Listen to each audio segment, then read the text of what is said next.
Hola, vamos a hablar de fortalezas y debilidades del eco y el PET-CT en endocardititis protésica. Todos sabemos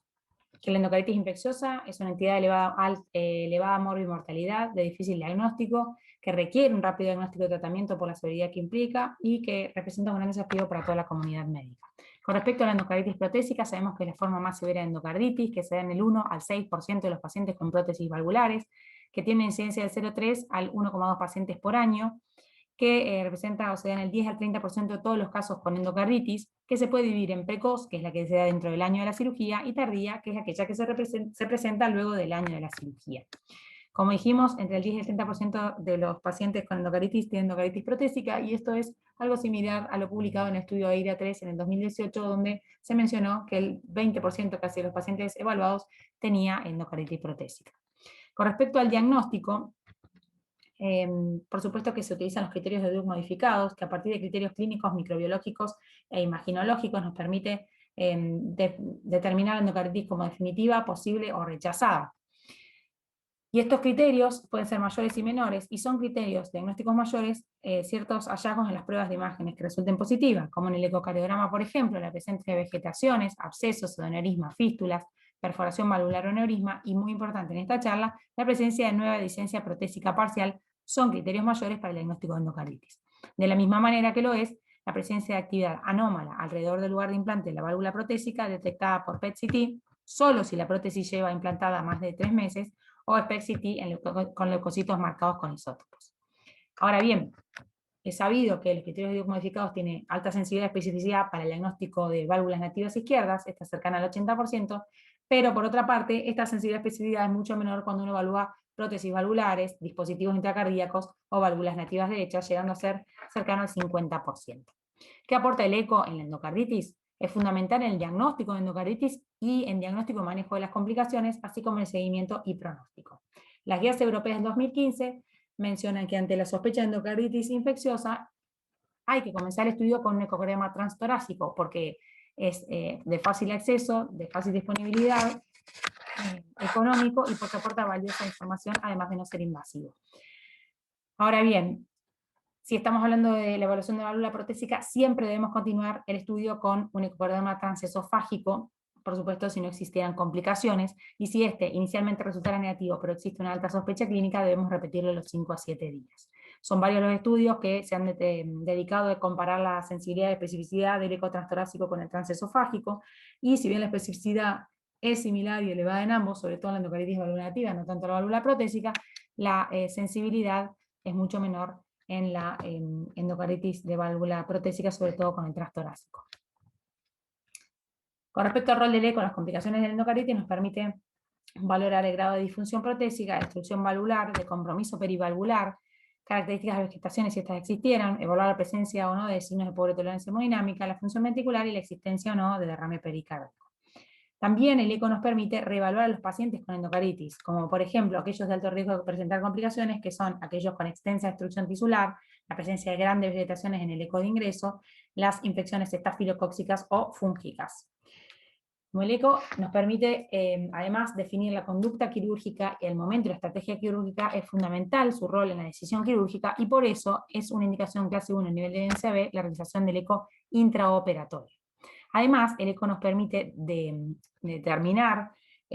la presencia de las principales complicaciones en la endocarditis, como lo son, en primer lugar, la insuficiencia cardíaca, seguida de infección no controlada, como son la presencia de infección local, abscesos, pseudoaneurismas, fístulas, perforaciones o grandes vegetaciones, y evaluar el riesgo de embolia. Con respecto a la infección no controlada, las complicaciones locales, el eco transesofágico es fundamental, pero debemos recordar que tiene menor sensibilidad y especificidad que para el diagnóstico en la endocarditis válvula nativa, y es aquí donde otras técnicas de imagen cobran importancia en el momento de colaborar con el diagnóstico. Este ejemplo es un ecocardiograma de un paciente con una prótesis biológica en posición aórtica, que presenta una imagen con expansión sistólica de flujo interior, que corresponde a un pseudoneurisma, además de presentar un leak. Nuevamente esta imagen con zoom. Y esta es una imagen de un eco transesofágico con la presencia de una prótesis biológica en posición mitral, que se observa perforada. Generalmente las bioprótesis presentan afectación de las valvas con perforación o vegetaciones, mientras que las prótesis mecánicas tienen un problema en la unión del anillo con la sutura y en general presentan dehiscencia o pseudoneurisma o absceso. Este último ejemplo es para mostrar la dramática situación de encontrarnos con una válvula rocking, es decir, que tiene más del 40% de su circunferencia libre. ¿Cuáles son las limitaciones del ecocardiograma en la endocarditis? Por supuesto, ya lo dijimos varias veces, no tiene especificidad de 100%, es difícil la evaluación de bioprótesis engrosadas, los estránsilos y las suturas, diagnóstico diferencial con vegetaciones, a veces es muy difícil dependiendo del contexto clínico, también el diagnóstico diferencial con trombo, la presencia de panos o tumores cardíacos y las vegetaciones bacterianas, y por supuesto los artificios que genera el mismo material protésico dificultan la valoración en estas circunstancias. Entonces tenemos que recordar que mi sensibilidad y especificidad del eco son del 100% y muchísimo menos en la endocarditis protésica. Con respecto a que por qué no es 100% la sensibilidad, bueno, es difícil el diagnóstico de pequeños abscesos, en la etapa temprana de la enfermedad también es muy difícil, el postoperatorio inmediato, la valoración de prótesis siempre es más dificultosa que la valoración de una válvula nativa. Además, molestan o dificultan la valoración, la presencia de extensa calcificación, y los abscesos alrededor de las calcificadas también es más difícil de valorar. Aquí es donde el eco tridimensional podría agregar información adicional. En el trabajo publicado en el año 2019 por el grupo AVIP, en el cual se evalúa la modalidad multiimagen para endocarditis infecciosa, se evalúan los pros y los contras del ecocardiograma. Dentro de los pros o las ventajas, habla acerca de la buena capacidad diagnóstica en el diagnóstico de endocarditis de válvula nativa y la capacidad aceptable diagnóstica para endocarditis de válvula protésica. También se hace mención acerca de que permite valorar la función ventricular, cambios hemodinámicos, tiene valor pronóstico y puede predecir riesgo de embolia. Por otro lado, dentro de las desventajas, hace mención justamente a la limitada capacidad que tiene para determinar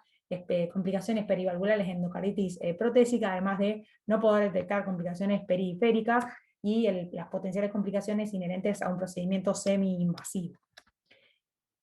Ahora bien, si tenemos una endocarditis posible descartada, pero con alto grado de sospecha, y estamos hablando de una válvula protésica, las guías europeas indican repetir el eco, además de otros métodos de imágenes como tomografía y resonancia, por ejemplo, para buscar complicaciones embólicas, y muy importante para esta charla es que indica la realización de PET-CT o SPECT-CT con leucocitos marcados isótopos, como ya lo mencionamos,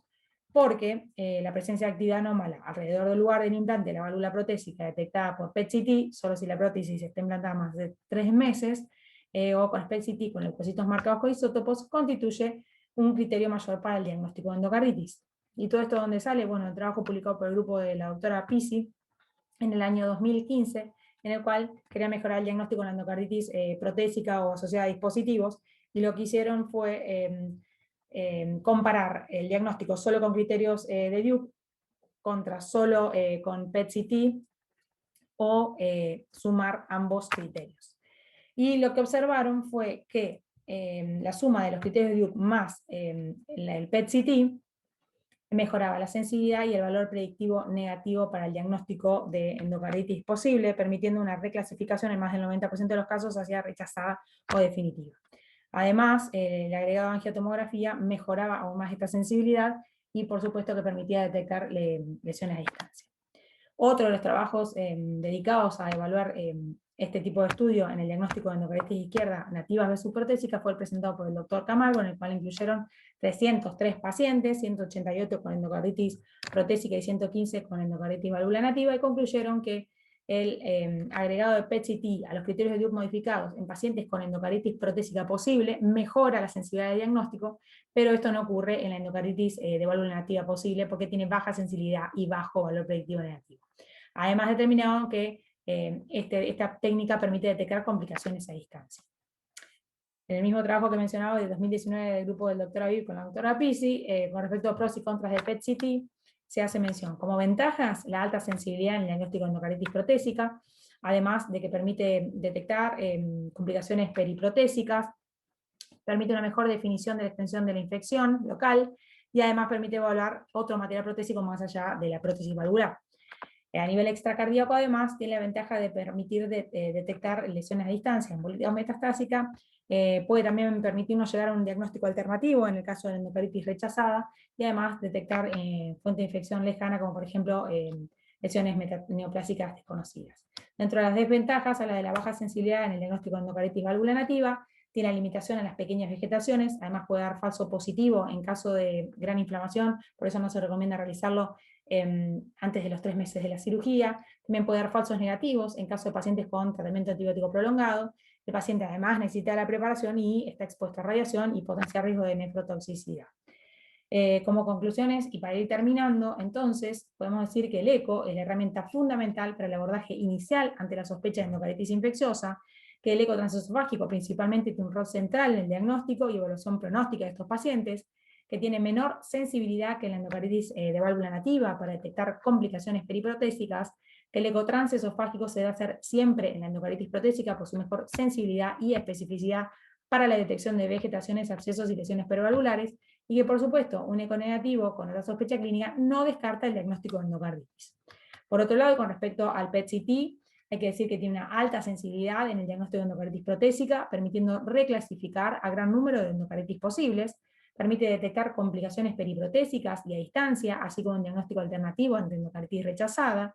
tiene baja sensibilidad en el diagnóstico de endocarditis de válvula nativa, por lo que no tiene indicación actual en este campo, y